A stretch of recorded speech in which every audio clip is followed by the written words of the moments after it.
احط الزبدة واذوبها شوية بس ما تحترق. حطيت صويا صوص، كاتشاب، خل، حطيت عليه تشيلي صوص. اوكي، احركه على النار مع الزبدة. بس صار عندي كذا. اضيف عليه الدياي. بسم الله. اضيف الدياي، خفف الحرارة. اضيف عليه البهارات اللي استخدمتها. خليته مدة دقيقة بس. اشيله من على النار، أسير على طاولتي الحلوة الجميلة. أخذت من العجينة أحطها عشان أفردها. بسم الله. أفرد العجينة. بعد ما تفردينها تقصينها بشكل مربع. هذا الشكل المربع.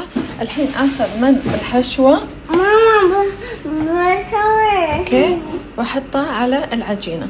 أخذ من البصل الأخضر وأحط عليه. بعدها جبن موزاريلا فوقه. بسم الله. والحين ألفها بشكل الرول كامل. بعد ما سويتها بهالشكل الرول أسهل لكم تقطعونها مش بالخيط، لا اللي يقطع قطعة البيض. وبعدها بصينية الفرن تحطينها. ممكن تحطون عليه بيض أو ممكن تحطون عليه حليب رينبو. يا سلام على صديقاتي. أحلى الوصفات وألذ الوصفات اللي بتاكلونها.